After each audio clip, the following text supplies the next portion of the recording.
Welcome to the Driving Change podcast on the Evergreen Podcast Network, where we live at the intersection of neuroscience and storytelling. If you love great stories and you love understanding the mindset it takes to be a world-class change agent, then join us as our fascinating guests from all walks of life unpack their unique journeys of perseverance and passion, of expertise and experience, and be inspired to use your own story to drive change.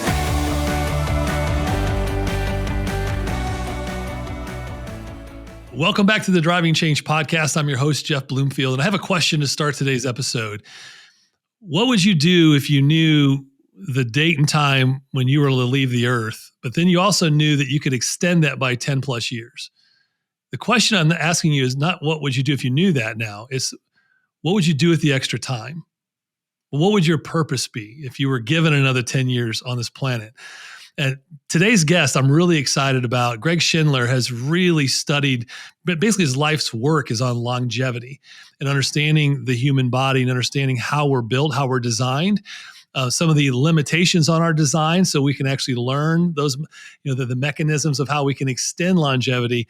He's been a prominent figure and a thought leader in the field of cellular medicine and longevity. He's earned the title of the Longevity CEO because he's not just a nerdy science guy. He also knows the idea of how to put all this together in terms of a business as well. He's launched clinics around the world, his most recent back in Costa Rica on longevity. He's been instrumental in pioneering advancements in cellular therapies, enhancing health, extending life, things like epigenetics. We're going to talk about stem cells. We're going to talk about all the stuff that we now are starting to learn about our bodies and what prevents us from actually having the type of longevity that we could have if we were able to change some of these behaviors and lifestyles and understand our bodies a little bit better. I'm going to talk a little bit about Greg's background as we go along, so I won't give his full resume in the intro. Just know that many people I know in my life are really excited right now. They're studying how they can become healthier. And as we get older and we're aging, like, how do we stay healthier? How do we live longer lives, but in a way that's actually active and purpose-driven, and not just living extra life so we can just have a longer time on the planet. So Greg, I can't wait to dive into everything that you're working on right now and the things you've done, especially over the past couple of decades relative to longevity. Thanks for joining. Jeff, thanks so much for having me. I'm excited about it. Let's do it. So I gave you the warning. I give all the guests. The first question we always ask is, yes, we're going to get into why you love longevity and what you've learned about this over the course of your career. But the audience wants to get to know you a little bit better. We don't know if we can trust you yet, Greg. We want to know Fair enough. The origin story, right? Take us back to young Greg and your origin story, where you come from, what the early days look like, who are your influences, and some of that journey, both good and bad, that led to who you are today. Awesome. So grew up in Houston, Texas, south of Houston, in a blue-collar suburb called Sagemont. Back in the late 60s, early 70s. And my parents had moved from East Texas to Houston to make a better life, right? Get better jobs and all that. And my dad was the kind of alcoholic they make movies about. He was just a troubled guy, highly unpredictable. We never quite knew who might be coming through the door that day. And so, he was a little league coach for baseball, and he would get drunk and show up at the game and argue with the umpire and get ejected, and we would forfeit, or pick me up from kindergarten and stop off at the bar, and I would color on the bar stool in my coloring book while he drank. And there were a few times we didn't make it home. He'd run off into a ditch, and this is in an age before cell phones. So my mom was terrified and just sort of calling or waiting for the phone to ring. And then eventually I'd maybe get someone would see us and come over, and the police would show up, take him to jail, and give me a lift home. So that wasn't every day. I don't want to paint it like that, but it happened, right? And he was a volatile guy. And so that was the first 12 years. And at the end, there was an incident where he showed up at the house and he got a 12 gauge out and made my mom and I get on our knees on the porch. And you're 12 years old. I'm staring down the barrel of a 12 gauge with my dad, my little league coach, on the other end, and he's almost fall down drunk. Your neighbors are across the street and they're pleading, put the gun away, don't do it, don't do it. And in this one moment where neighbors are sort of pleading with him and he turns to confront them, I was able to get off the porch and escape and get into the neighbor's house.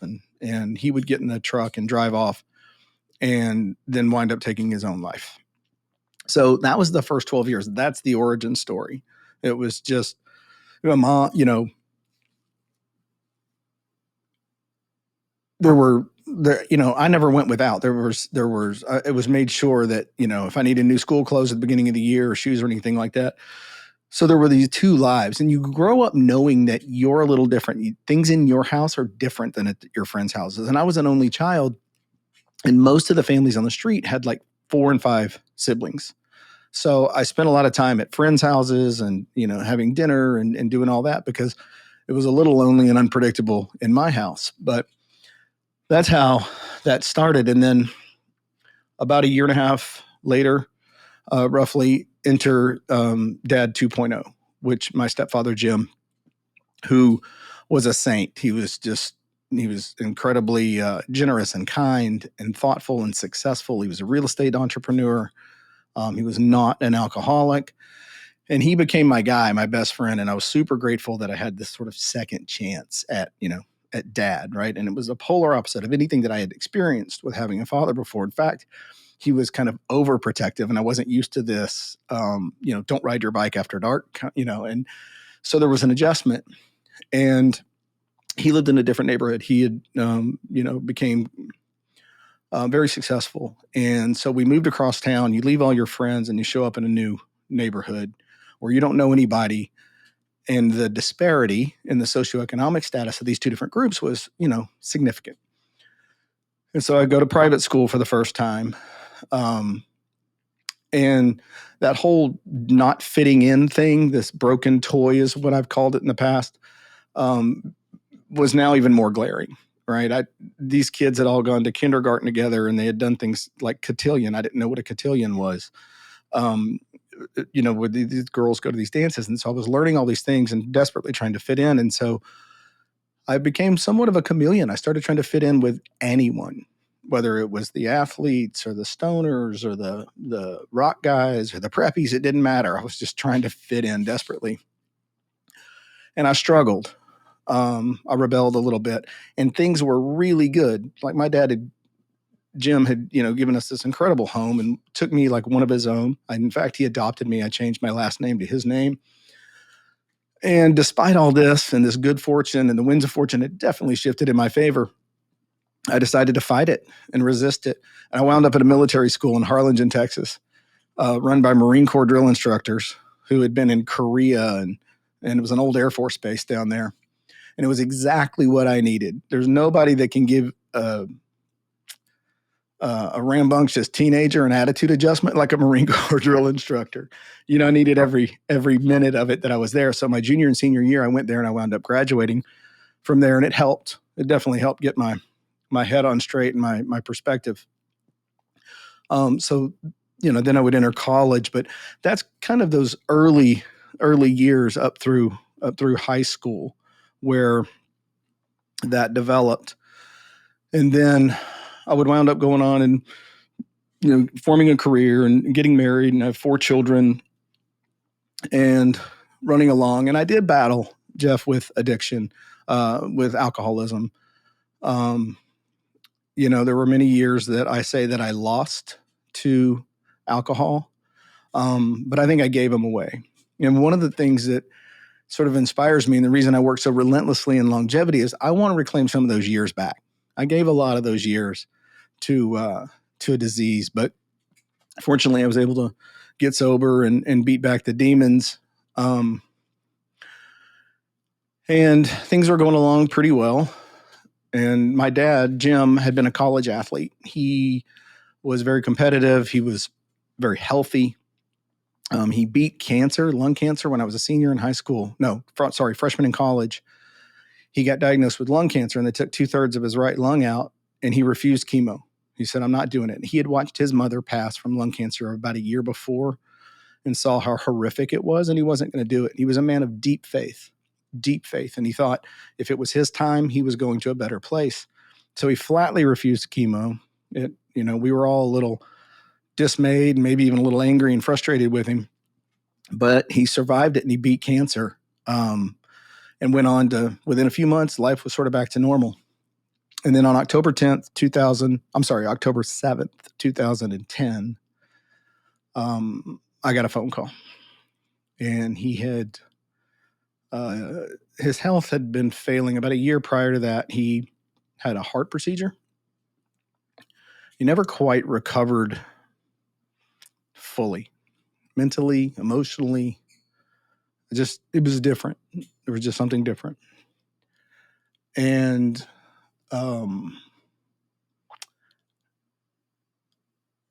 he had woken up that morning and put index cards in the plants around the condominium, said, water this plant twice a week and this one 3 times a week. And he went and washed the cars and gassed them up and stocked the pantry.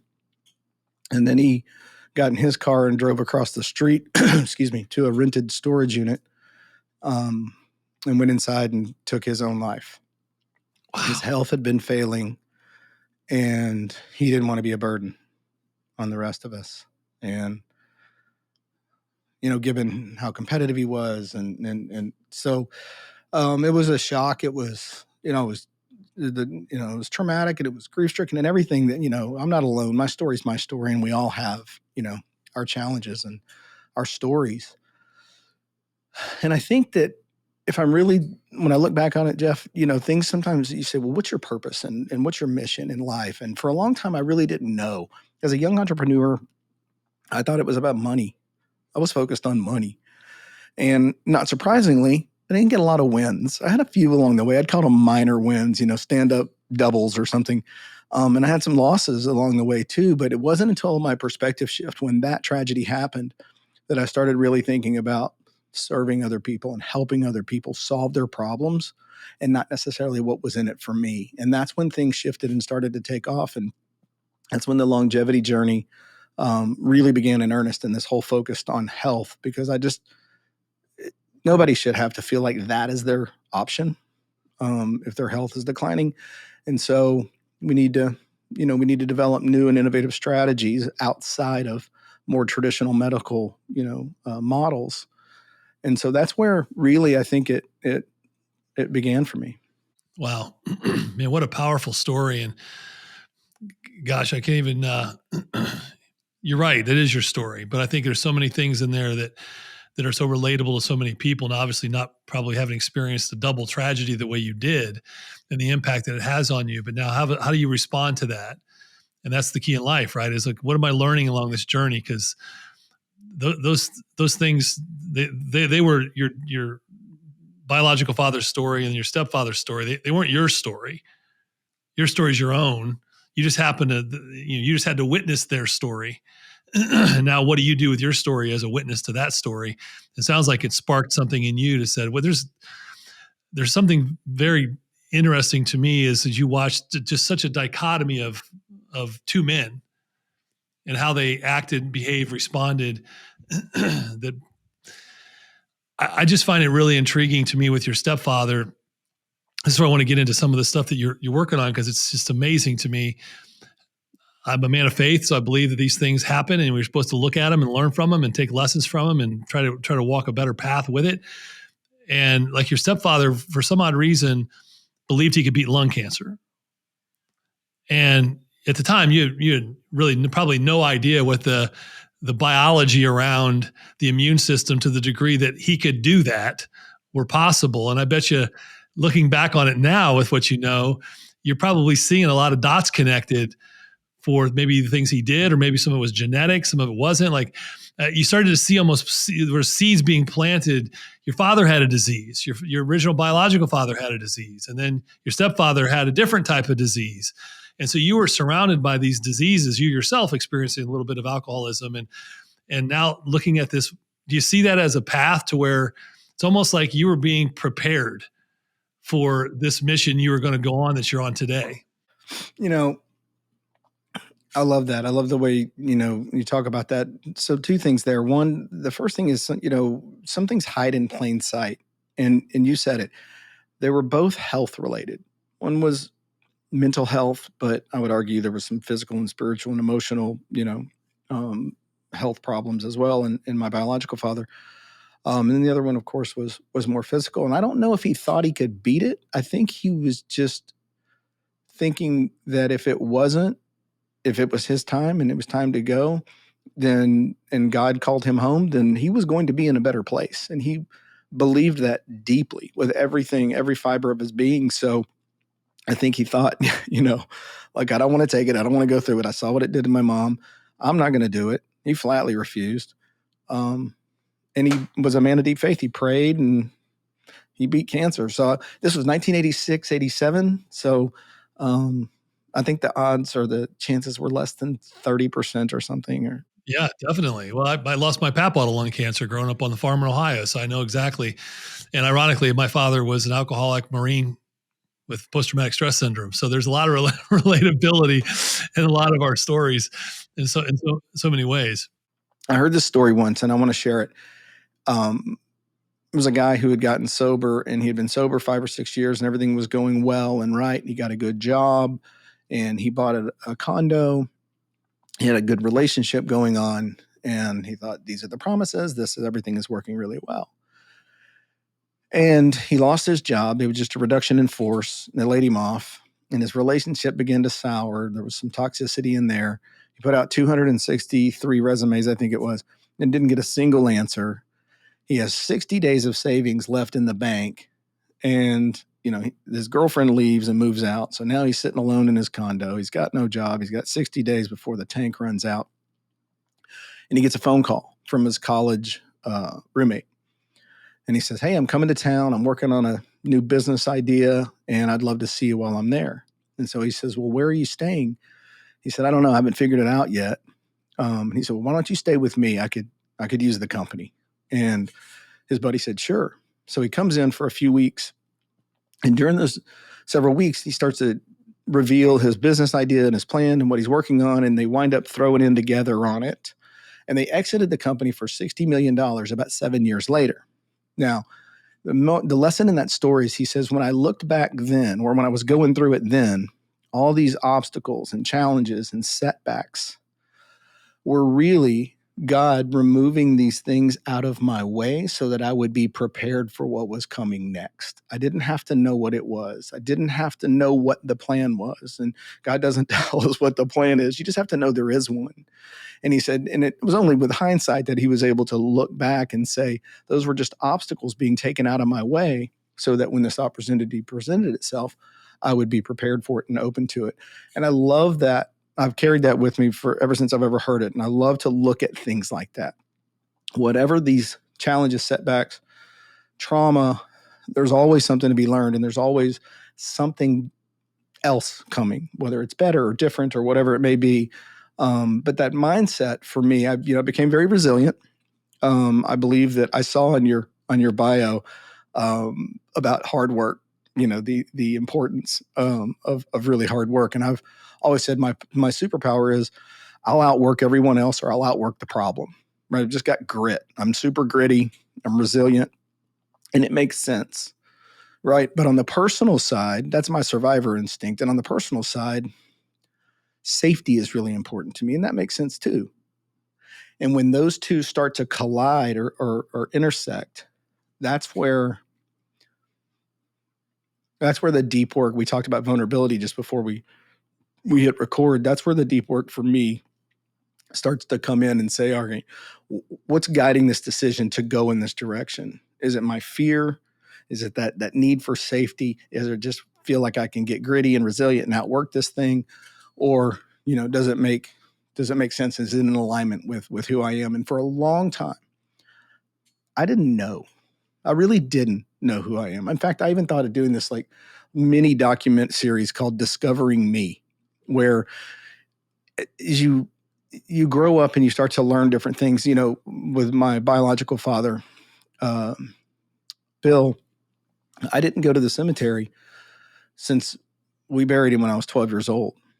And this is only about 4 or 5 years ago. And I was sitting having a conversation with a friend of mine, and he said, "Where are you at with forgiveness?" And I said, "I think I'm there." I said, "I know it's really for me selfishly, forgiveness is for you, um, so that you don't carry that resentment and that pain and that anger around with you." Um, but he's been dead a long time, and I don't know if there's any closure. I said, but I haven't been to the cemetery since I was 12. And he said, "That's something you might want to look at." I was on a Monday. On Tuesday, I got in my car, started driving to the cemetery, because I know enough to know that if I don't want to do something like that, it's probably what I should be doing. There's probably some gold in there somewhere. There's some growth in there somewhere. And so it was on a Tuesday, and it was drizzling rain. And of course, you can't go to a cemetery in the rain. So I pulled off the freeway, and I'm like, "What are you doing?" So I get back on 3 times, Jeff. I exit the freeway. I don't need to do this on a Tuesday in the middle of the day. I have things to do. And so I was fighting it, and I was resisting it. So I show up, and I go to the funeral, inside the funeral home. And there's this very Texas woman. She's very pretty, in her probably mid 60s, and very just elegant and put together. And she says, "Can I help you?" And I said, "Yes, ma'am. I need help finding a gravesite." And she said, "Are you a friend of the family?" And I said, "No, ma'am. It's my dad." And she said, "Well, honey, how long has it been since you've been here?" And I had to do some quick math, but I was like, 42 years. And without blinking, she says, "Time does get away from us, doesn't it?" It was the most Texas thing she could have said, but it was also the kindest thing she could have said, because she was really letting me off the hook after saying, "I haven't been to see my dad's gravesite in 40 something years." And I thought it was funny, and I started laughing, and she laughed too. And this guy comes out, and he takes me, and he shows me where it is. And I say some words and shed some tears. And as I'm driving back to my house, I realized that in a conversation that I had a few weeks earlier, I was like, "Do you think that, my sons know me? Am I knowable? Do they really know who I am?" And the answer was, "I don't think anybody really knows who you are." And it wasn't meant to hurt my feelings, but it did, if I'm being honest. And that day driving back from the cemetery, I think the question I was trying to ask, but was afraid to ask, was, am I doing a good job? Am I good at this? And I think it all came together for me that day with realizing, look, he was sick. He had demons. He had trouble. I've broken the cycle. And yes, I am doing a good job, and had to sort of answer that for myself. And so how that story sort of came back to help me heal and grow and start moving in a direction that I think is, look, I have 3 sons, and a daughter, but, with sons they know what happened. They know my story. And I think we have to do the best that we can to show that, we are resilient. We can heal. We can grow and learn from these kinds of things, but do it with grace and with gratitude and with humility, and most importantly, with love. And it wasn't always that way for me. I mean, these are lessons that, I didn't just wake up and go, "Oh, I'm full of love and grace and gratitude and humility." I worked at it, and started trying to see that things. And having children certainly helps. It does. And it just reminds me again, is how, we're, most of us, especially men, especially as Gen Xers, the boomers as well, but, we all have, most of us have some degree of a father wound in there. And we try to overcome that version of ourselves to where we don't want to be that version of what we saw, but then it leaks out in another way. And sometimes, like, we're all, when the reality is we're all that 5, 6, or 7-year-old little boy just looking for someone to say that we're significant. We're just looking for someone to say, "I see you, you're significant, you're good enough." And sometimes then, like, I grew up like you in that regard of trying to prove. And so I'm uber competitive, and like you, I'll outgrind you, I'll outwork you.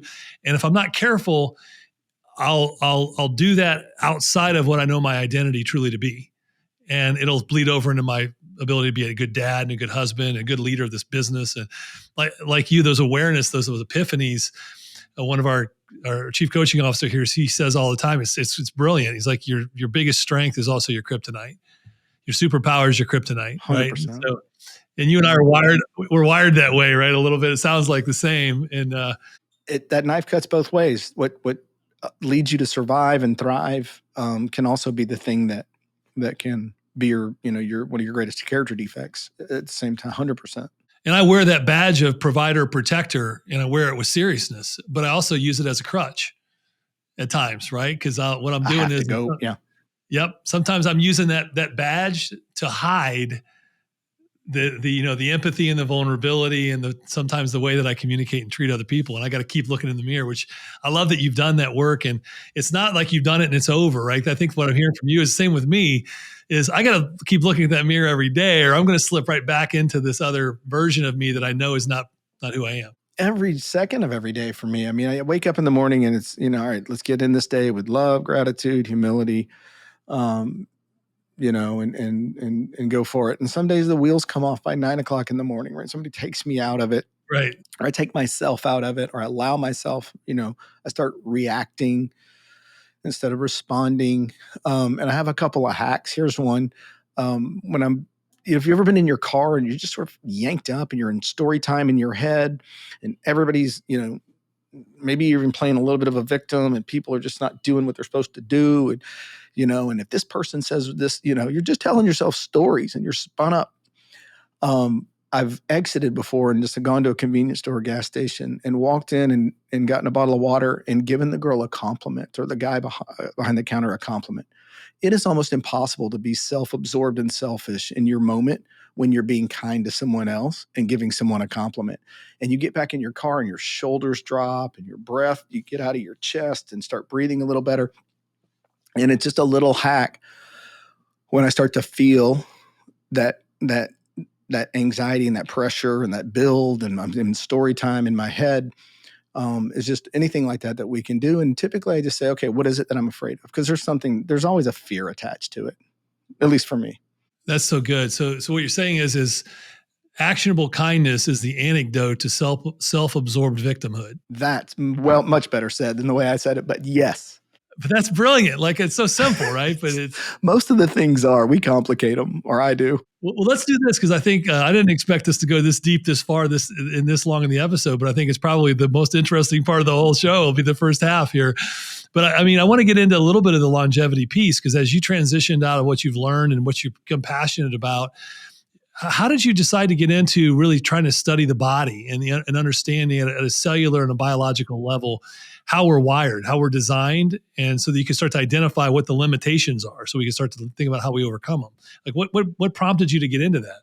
I think you'll relate to this too. So I'm an entrepreneur, and I had a little medical distributorship selling things to doctors, and we had 30 or 40 reps in 15 or 16 states, and lab services and some other things. And I got invited to go to a conference for biologics, and there was a speaker up there, a PhD and an MD, and they were speaking. They could have been speaking in Russian. I don't speak Russian. So I understood about 10% of what was being said, but I understood enough that I was intrigued. And so I went up to one of the speakers afterwards, and I said, you don't know me. I have this little medical distributorship, and I think this product might be interesting, and I would love to try to see about maybe onboarding it for our clients, our doctors. And I said, do you have a card? And he said, yes. So he handed me his card. He said, call me anytime. I said, I didn't understand much that was being said, but I am going to go study up on it and learn about it. And he said, call me anytime. I love helping people and teaching this stuff. And I said, I hope you mean that, because I'm that guy. I will call you if you tell me, yes, please. And he said, no, I really do. I swear. And Jeff, for the next 9 months, I wore this guy out. He would be bouncing this kid on his knee on a Zoom call at 7:00 at night. He was in New Jersey. I was in Texas. And his wife would set dinner down on his desk in front of the thing. And I would say, his name was Doug. I said, Doug, we don't have to do this right now. And he goes, no, I told you I would. And I think the reason that he didn't give up on me and he stayed with me was because he could see that I was studying between the calls. I didn't just get off the call and then get on the next call and say, hey, what was that thing we talked about last time? And he could see that I was really putting a lot of effort into trying to understand it. And I didn't go to medical school, and I don't have a science background. So I started to but I need to understand it as a business owner. And so we cobbled together this portfolio and went out to try to start selling this stuff to doctors. And it was a catastrophic failure from a business standpoint. I didn't realize that most physicians didn't learn this stuff in med school. Yes, they understood the basic part of biology, but they specialize, they do what they do, and they didn't really understand how biologics could, impact their patients. So that was one of the first mistakes that I made, was just sort of overestimating how much, this stuff was understood.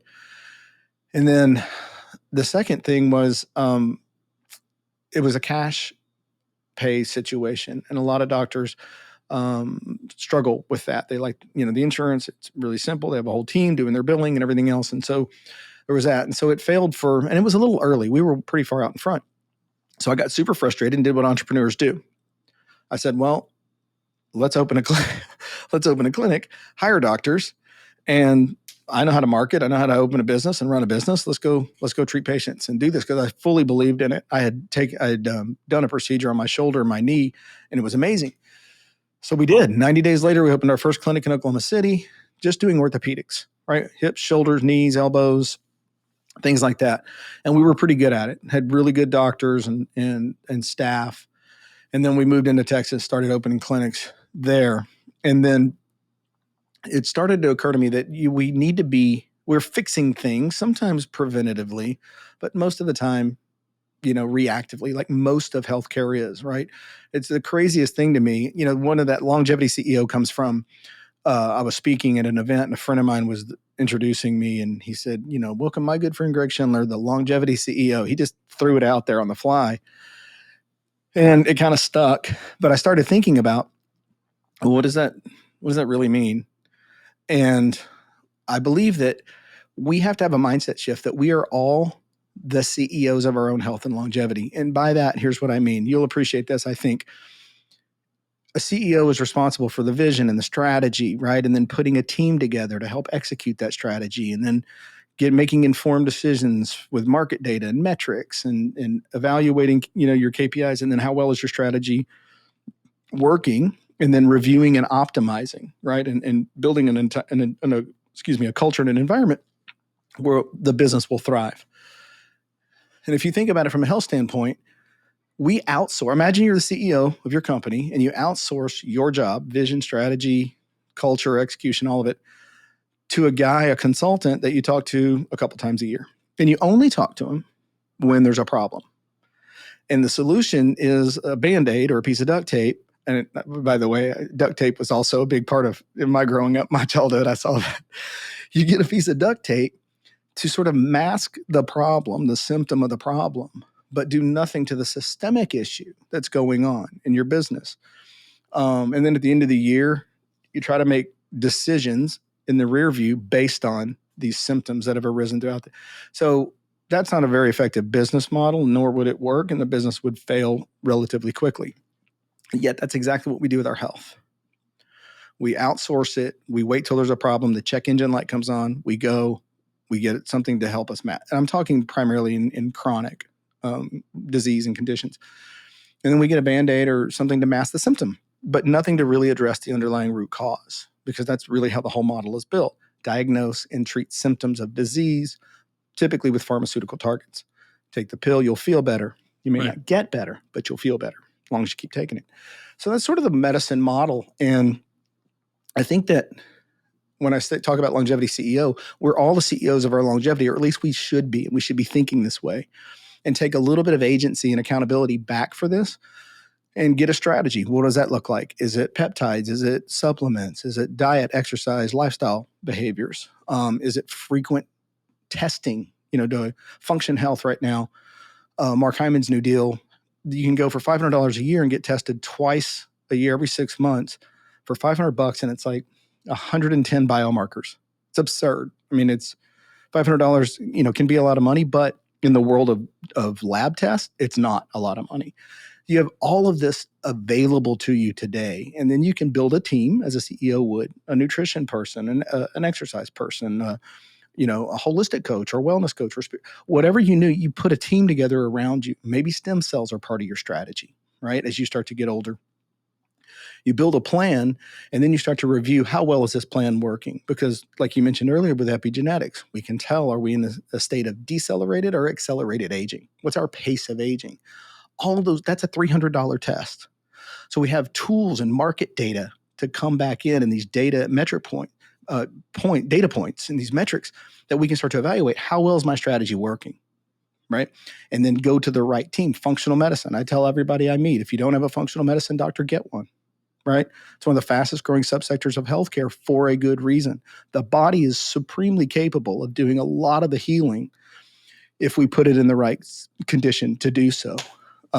And that's where functional medicine starts to come in, to try to let your body do what it's really designed to do. It just doesn't do it as well or as efficiently as we start to age. Well, we're finding, I think, too, that's what I love about this conversation is my wife recently had gone through, she kept getting all these allergies later in life, and she just kind of kept cropping up. And so she went to more of a functional medicine doctor, got panels of tests done, found out that her histamines were off the charts. She was over. And so she started to really get the panels done with someone who knew how to look at her body holistically about what was going on.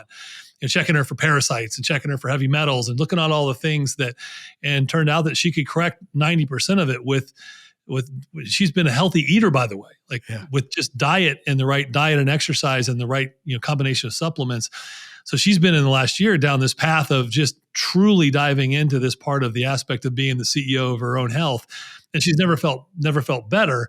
And it struck me as coming out of the biotech industry where we created monoclonal antibodies to treat cancer. And yes, those are great and all that.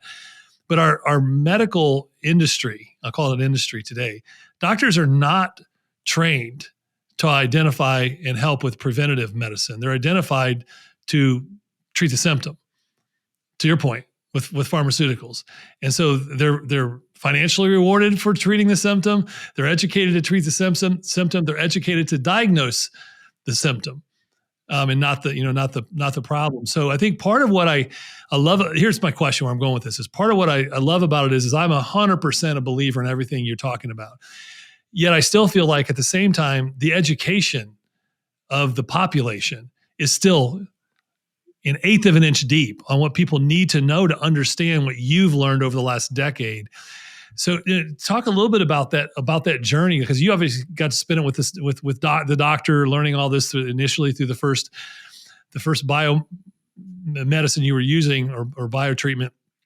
What have you learned in the last, let's say, 5 years now, where you say, hey, this is directly functional medicine? Yes, we got this, but here's, in the last 5 years, Greg, have learned, here's 2 or 3 big things that we need to understand as a population right now. Because my wife will tell you, man, it's the processed food situation. Like, there's so many things out there that are fighting against our health that isn't just about getting cancer or getting a disease. It's leading to that, but we don't even realize it because we've been conditioned to just consume things that are actually killing us. So let me set some context. I always like this, what is aging, right? Aging is the functional decline of a living organism over a period of time. It's a simple definition that we can all agree to. It's just the functional decline of a living organism over a period of time. And how do we functionally decline? In our cognition, in our musculoskeletal system, in our immune function, our aesthetics, our sexual wellness, a lot of these main systems in our body functionally decline as we age. And so the reason I say that is if you think about health in a longitudinal way, then it starts to make some sense with what I'm going to say next, is that 75 to 80% of it is lifestyle. There are doctors that will tell you it's more than that, but let's just say with 80% is lifestyles. How are we sleeping, eating, stress, exercise, all those things that we know we need to be doing. And then the sub conversations are, what do I eat and how much sleep is it Right. really, 8 hours with 32% deep sleep, so, and are these wearables accurate? And so it's easy to spin off and get, go down that rabbit hole. But we know that, okay, it's functional decline of a living organism. And now we know that lifestyle is going to be 80% of it. So if you're a heavy drinker and a smoker, and if you're sedentary, and if you're eating poorly, those things seem really obvious, but you're an inflammation making factory, right? And so for a guy like me who needs it dumbed down every once in a while, I asked this nutritionist friend of mine, she's the nutrition expert for the Houston Astros. And she said, okay, look, I can make it super simple for you. Everything you put in your mouth either contributes to or fights inflammation. There you go. So if you're going to eat some ice cream, you know what's happening, right? And I have a sweet tooth. I'm not going to eat it every day, but I'm also not going to, swear off that I'll never have ice cream again. So I enjoy it, but everything in moderation. So there, you start thinking about nutrition, and what we've learned now that we can we can look at lifestyle is with epigenetics it's been around a while, but the tests have gotten better and better. So here's some framework. If we can go some timelines and why this longevity thing is really exploding. The first thing, there's an aging crisis. By 2030, 1 in 6 people in the US will be over the age of 60. By 2050, there'll be 2.1 billion people on the planet over the age of 60. More people over 60 than under 15. Neither of these scenarios has ever happened before. And as we get older, we know that our healthcare needs become more complex and more expensive. So the burden that it's going to be to put on the financial system and the healthcare resources and even the family units, that's why it's a crisis. And that's why you see this explosion. It's really hard to pick up a magazine without seeing something about longevity, right? So there's that. And if you start looking at, hang on, I lost my train of thought on that one for a second. So back to the timeline. Thank you. So, we this acceleration in this industry of longevity, what happened and where did it start? In 2007, Professor Yamanaka in Japan discovered something called the Yamanaka factors. He took a skin cell from an adult and he regressed it all the way back to an embryonic-like stem cell, which means he reversed its age. And the reason and he won the Nobel Prize for it in 2013. And the reason that was so shocking is because we'd all believe that once a stem cell differentiated into a stem cell, that's all it ever could be. Because that's the beauty and the magic of stem cells, is they're the only cell in the body that can differentiate into other cell types and tissue types that they're needed, whether it's a lung cell or heart cell or whatever it needs to be, a brain cell. And he took a skin cell and regressed it to an embryonic by identifying 4 transcription factors, genes called the Yamanaka factors. And it was a massive breakthrough. He won the Nobel Prize. And if you know anything about the history of the Nobel Prize, he discovered it in 2007 and got the prize in 2013, right? Usually there's like 40 and 50 years between the discovery and the prize. And it really was a catalytic moment, if you will, inside this industry. That same year, the first epigenetic clock came around. And an epigenetic clock is simply a way to look at how your body's methylating DNA, right? And it can look at hundreds of thousands of points on your genome to say, how are you methylating DNA? And they can take a cohort of other people like you and your name and your age and your ethnicity and socioeconomic background and how you answered some subjective questions. They can put all that data together, and then they come up with an algorithm and a normalization method that is now standardized as of the last probably 4 or 5 years, that spits out this biological age. And so if you've ever had an epigenetic, I had people come up to me all the time and say, hey, I'm 17 years younger biologically than I am chronologically. And I say, awesome. What does that mean to you?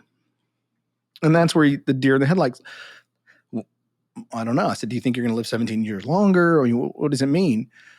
And they just know that we all love a scorecard. So, we want the lowest number on the scorecard in golf.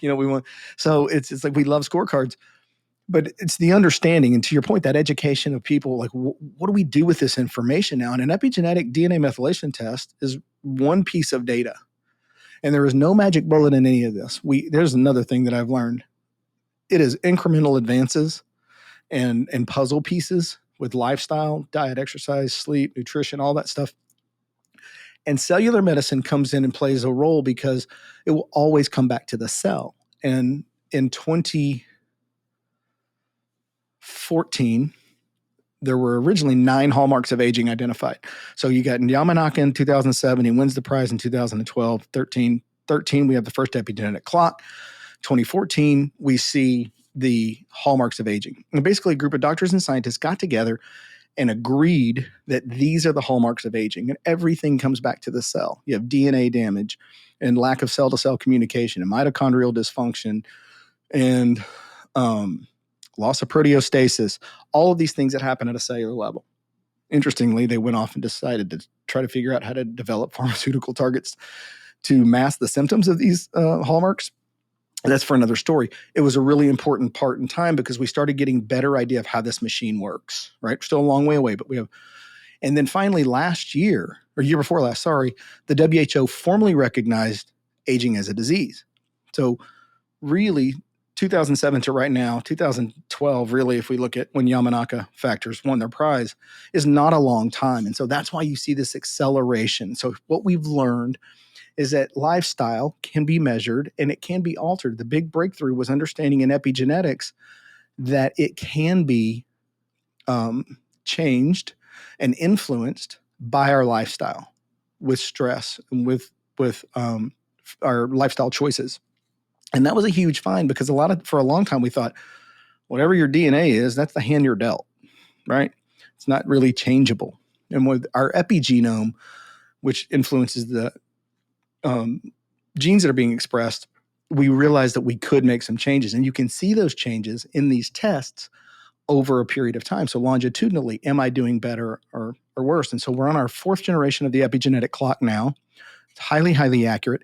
And the data set has swelled and gotten a lot more meaningful because there's just more data points and people in it. So we can measure how we're aging at a cellular level. We know that our lifestyle components are a big piece. And then where do stem cells come in? Think of them like a tank of gas.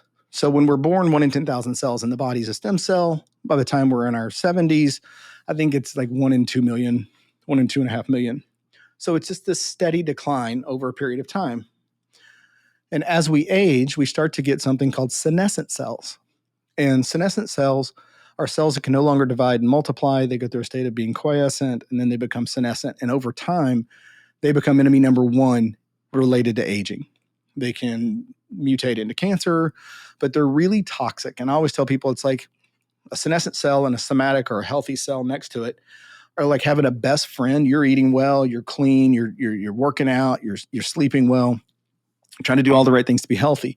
But your best friend that you're with 24/7 smokes and drinks and sits on the sofa and eats pizza and chicken and fried chicken and decides, and he's trying to get you to be more like him.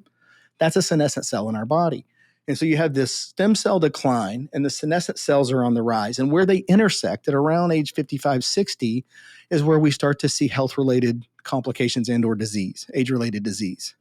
So the thought process and what we built down in Costa Rica was that we need to top off this tank of stem cells, if you will.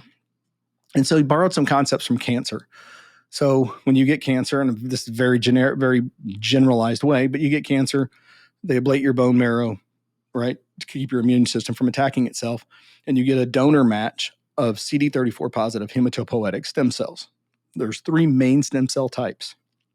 Hematopoietic forms the basis of our immune function. Endothelial progenitors, our vascular blood vessels.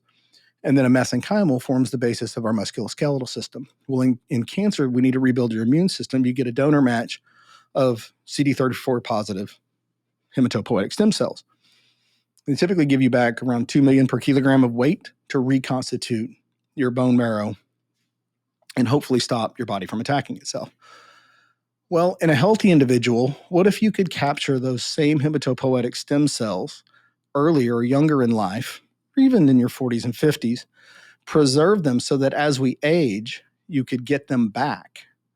So you've got younger, healthier cells. They'll go in and influence the other cells. The theory is they'll go and influence the other cells to behave more like them and keep your immune function better, stronger, more efficient, which is probably the most important thing as we age, for sure, right? Everything goes through our immune system. And then mesenchymal stem cells come from a variety of sources. You can get them from adipose tissue. You can get them from umbilical cords and isolate them that way out of the Wharton's jelly. And those are really good for systemic inflammation and musculoskeletal for orthopedics, even skin and aesthetics and things like that. And so endothelial progenitors, by the way, also help rebuild blood vessels, which as we get older, vascular health is also one of the things that we want to look out for as an aged person. So the idea was we could collect all these these 3 stem cell types from the patient, store them, cryopreserve them, and then and run a lot of testing, implement a lot of lifestyle behaviors, but then periodically, every patient's different. Maybe it's every 6 months, maybe it's every 12 months. Give those stem cells back. And if we need to augment with an umbilical cord stem cell, and that would put you in the best microenvironment at a cellular level, along with these other lifestyle things. So now we've got that 80 and 20% sort of covered. And that's the general idea. And we started seeing that we could measure with objectivity in the data through epigenetic testing and through all these other biomarkers and things they test for, like hsCRP and TNF alpha and IL-6, but also oxidative stress and DNA damage. And you can start looking at how are we turning over our stem cells? What does our senescent cell load look like? What's our telomere length, right? Is it getting shorter or longer? And if you start getting this data longitudinally, it starts to tell a story about us. And we're there. I mean, this is available to everyone who's listening right now. And that's what I mean by we need to become the CEOs of our own health and longevity, because to your point, a lot of these doctors, they're specialized in what they're specialized. And this is not an indictment on the medical community or anything. This is just, you know what you know. If you're a rheumatologist, you focus on what you specialized in. And so we have to, be curious more than anything and learn and get that education from way down here to start expanding anything. And I tell everybody else that it's a mindset shift more than anything. Be curious. Don't just reject something because you don't understand it. Be curious and listen. And we have there's a wealth of knowledge out there. So I hope that helps answer that question in terms of what I've learned over this. We're entering an incredible period. AI is catching up and it's being trained in the language of biology. And when that happens, I believe we'll see shortened timeframes on clinical trials. I think it'll be, immensely helpful in a lot of ways. And, I don't get in the conversation about, the harm that it can do, but in a lot of ways, it can be immensely helpful. And healthcare is one of the most obvious places for AI to have a huge impact. Yeah, that's where I was going to ask you, because I'm thinking about, the AI, because obviously just processes stuff faster. Sure. But when you're talking now in the where we are, I'd still say we're in the infancy of understanding the longevity piece of it. It seems a lot like when we're taking all these stem cells from these three areas and we're putting them back in the body. We're trusting that they then know what to do and where to go. It's almost like with I remember the early days of monoclonal antibodies instead of chemotherapy. When we learned and evolved that we know how to now target exactly how to prevent cell expression from causing replication and causing a cancer. Right. Do you see where that might evolve in longevity as well, where we're, instead of taking the basket of all these 3 buckets of stem cells and putting them back and then watching aggregately, the telomeres get longer and all the different longevity signals. Now we're looking based on a profile and going, we need to dose it a little different. You need more of this one and less of this one, and then we can target it. You think it'll kind of continue to evolve in that direction? Absolutely. I think that's where it's headed. Targeted precision, all of that. Epigenetic reprogramming of cells is probably the next big milestone that's about to happen in the next 24-month horizon, I would think, 24 to 36. And in some ways, I've heard that it's being done places around the world. I haven't actually confirmed it. But you can take a 70-year-old person's cells, like I mentioned earlier, and you can reprogram them epigenetically a number of different ways. The Yamanaka factors are one, viral vectors are another. There's a compound that can do it.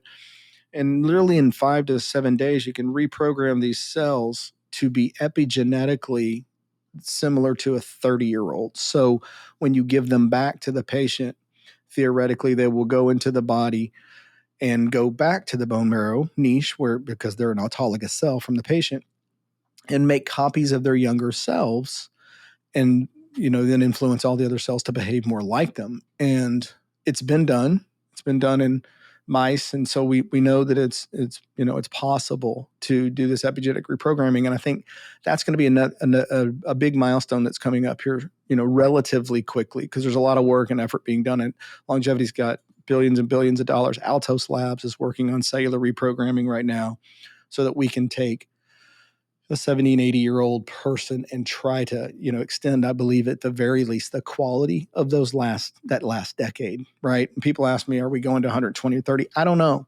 But if we don't get there in a healthy way and that functional decline isn't mitigated, slowed, and possibly reversed, then it doesn't matter. Doesn't matter how long you want to live. That's what I love about why I wanted to have you on. This isn't like you're one of those guys who's just a weirdo who's seeking immortality. Like, your passion is to help people live healthier lives for as long as possible, instead of having the last 20 years of our lives be misery, which is kind of what a lot of folks go through, right? With all the different health conditions. And your passion is, no, we may not extend life.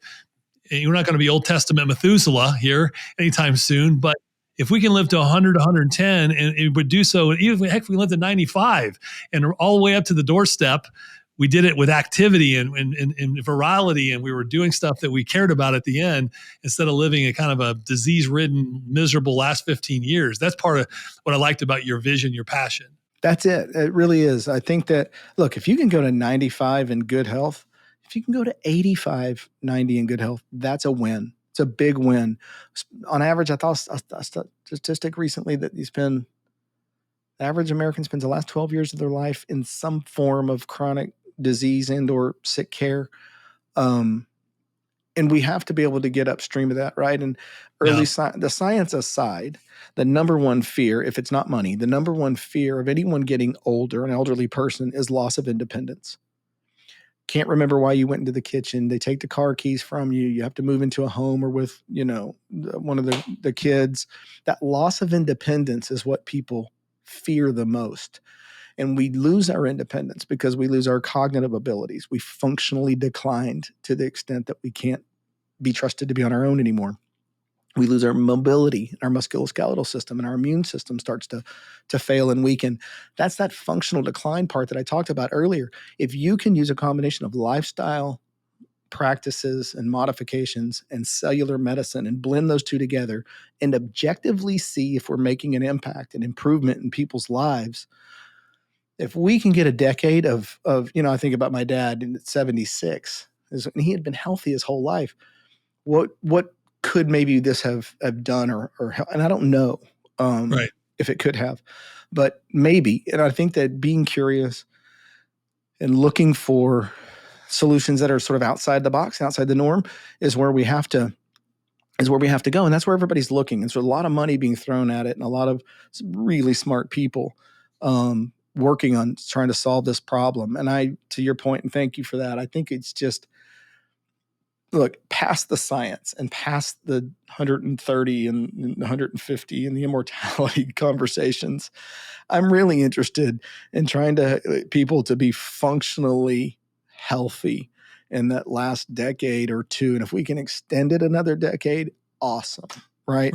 And I think that we're at a place now, at a point in time, where the science and medicine is got the best chance it ever has. And it's a problem we have to solve. I mean, we're going to put a lot of people over the age of 60 into the population. And if we don't start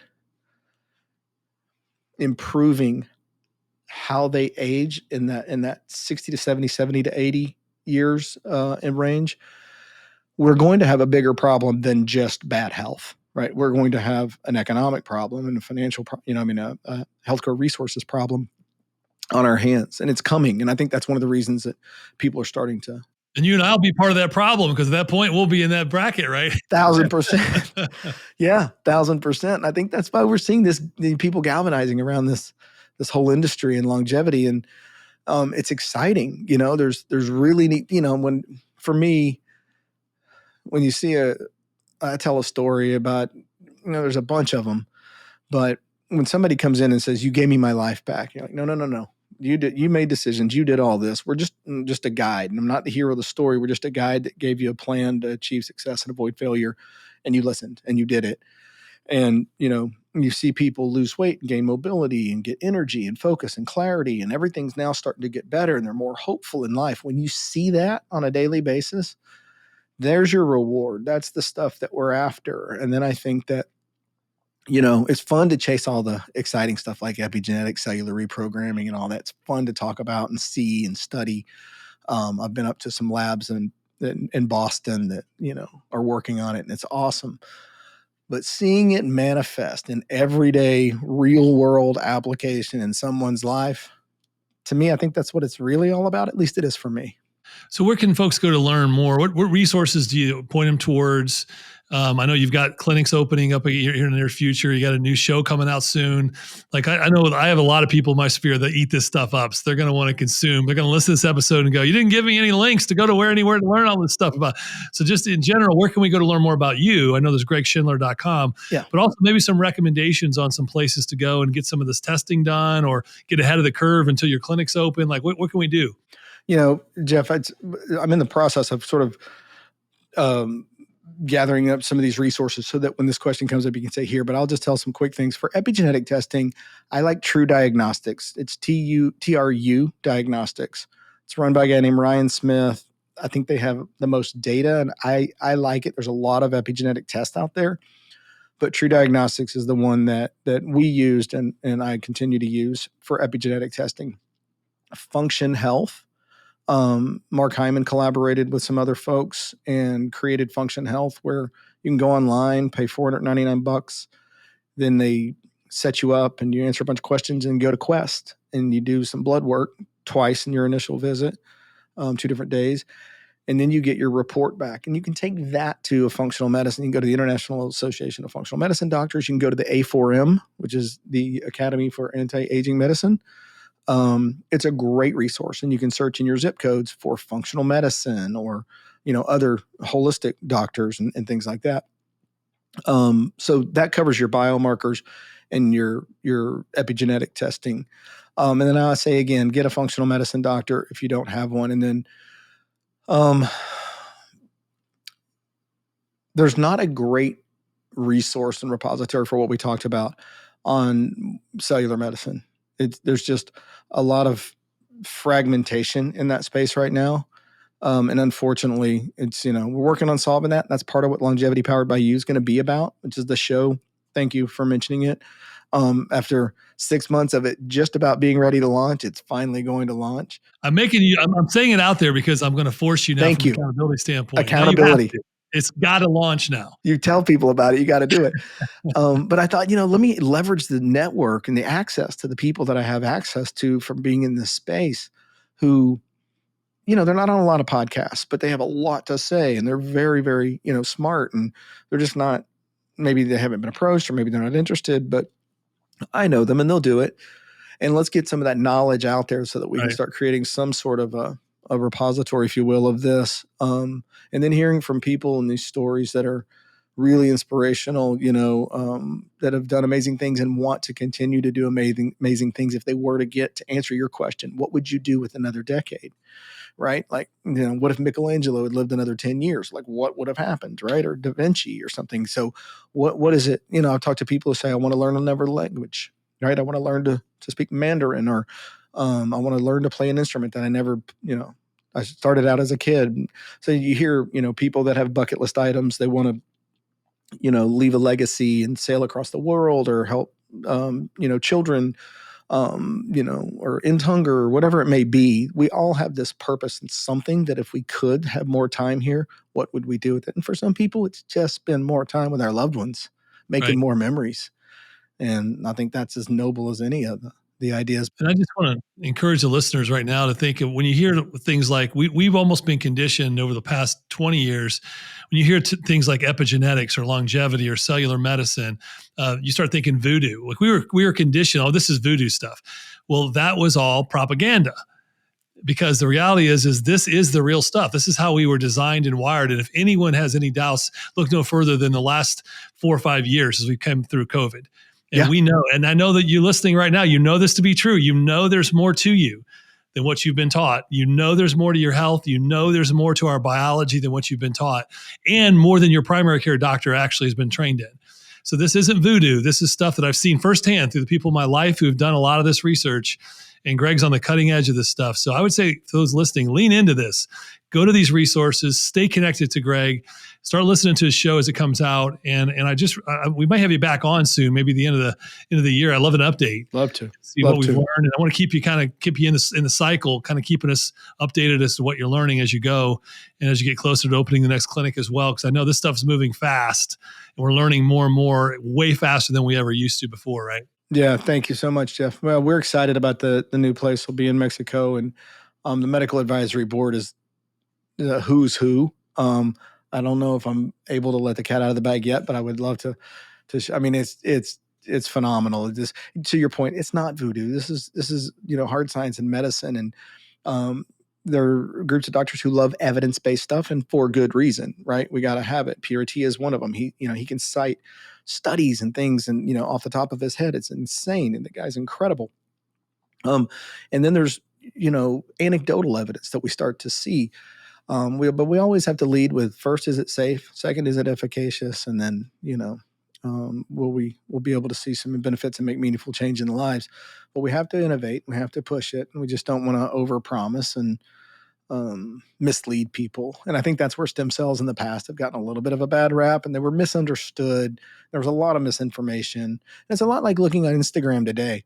You see this guy says, Inamin doesn't do anything, or resveratrol is, ridiculous. And this other person swears by it. And then Right. this person says, hey, this peptide is what you need to be doing. And this person, it's confusing, Right. and then food is the number one thing. It's the most important. No, it's not. It's lean muscle mass and and blue zones. And so it's really easy to get confused. And then, you think, oh, well, I'm just start taking all these supplements. Or you do nothing. Or you do nothing. You get paralyzed More from commonly, you just throw your hands up and go, I don't know what to do, so I'm not going to do anything. I don't want to do the wrong thing. longevity power by aiming to try to clean some of that up. One of the, I don't know if it's a superpower, but it's maybe a gift that I had, was when I speak, I'm able to take these complex concepts and break them down in just easily, digestible knowledge that can ultimately become actionable.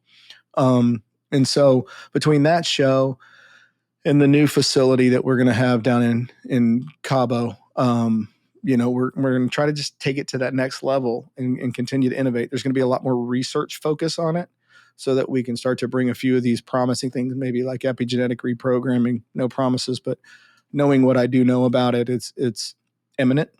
That that's another big milestone, and it's not too far away. Well, man, we could have probably created an entire series of episodes just on the topics that we didn't cover today.